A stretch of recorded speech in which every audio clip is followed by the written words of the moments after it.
Not even her dog. It's my dog! She's taking my dog! I really wanted to do Edward Allison Jones's story justice, but the fact is, there is so very little information on him. The majority of his history comes from Eugene Sledge's book, With the Old Breed. Jones was portrayed in the Pacific as a strict but fair officer, much like his commanding officer, Captain Andrew Haldane. The two seemed very close in the series, but there is no true record of their relationship as both men were killed in action. One incorrect depiction of Hillbilly in the series is the scene where he killed a fellow Marine with an entrenching tool. The man had gone crazy and was at risk of giving their position away. According to Eugene Sledge and R.V. Bergen, it was not Hillbilly who struck the man, but both had agreed to silence on the matter. Jones had told Haldane, however, that what was done had to be done. The next day, Sledge discovered that the man had been killed. He noticed the agony even on the faces of veteran officers such as Hillbilly. Sledge realized that this was a more horrifying moment than anything they faced in combat. That day, Hillbilly had called an intelligence officer to request that the scheduled patrol be postponed, explaining that nobody was in a right frame of mind to go on it. Hillbilly's reputation was the only factor that led to his superior, who was intent on determining where the Japanese were currently positioned to listen to him. Edward Allison Hillbilly Jones was born on April 1, 1917 in Whiteford, Maryland. Jones was the son of George Jones and Reba Allison. He was second oldest of 10 children. Jones grew up in Cardiff, Maryland, a rural unincorporated town near Whiteford, while his dad worked as a house painter. Jones joined Company K, 5th Marine Regiment, 1st Marine Division. Known as Hillbilly, his men gave him the nickname because of his deep South-like accent and his ability to play the guitar singing Western songs with his men during the off-hour.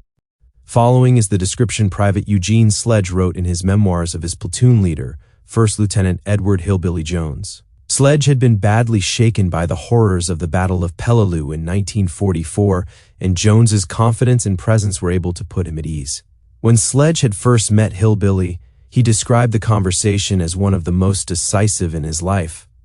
Sledge and Hillbilly had discussed their childhoods in the South. Sledge admitted that he had sometimes felt terrified to the point of being ashamed of himself.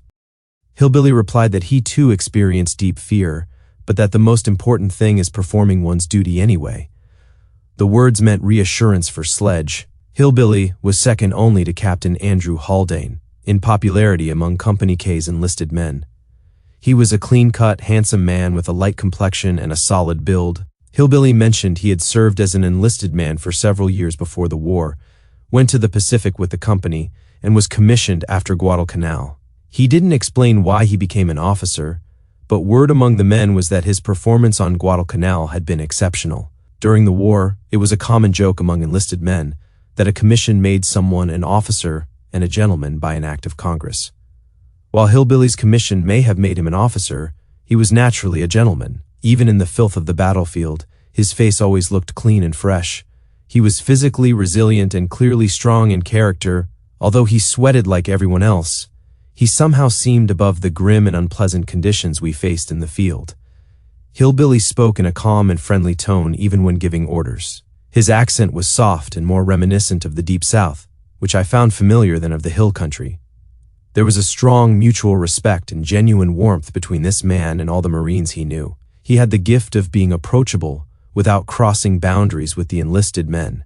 He embodied a remarkable blend of bravery, leadership, and compassion. The only other officer I knew who matched him in all these qualities was Captain Haldane. Hillbilly shared stories of his boyhood and his home in West Virginia, and asked about mine. He also spoke about his years in the Marine Corps before the war. Although I later recalled little of what he said, his calm manner put me at ease. He was optimistic about the ongoing battle and seemed to understand and empathize with my fears.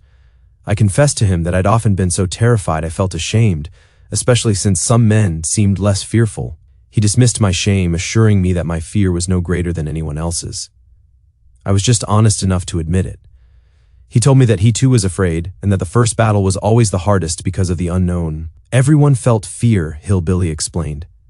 But courage was about overcoming it and doing one's duty in the face of danger, not the absence of fear. Another of Hillbilly's former platoon members was R.V. Bergen, who described him as one of the strictest but best officers he served under during the war.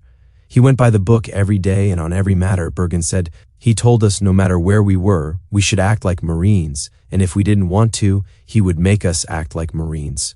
Bergen recalled that Hillbilly had spent many years as a seagoing Marine, serving on battleships, cruisers, and the like.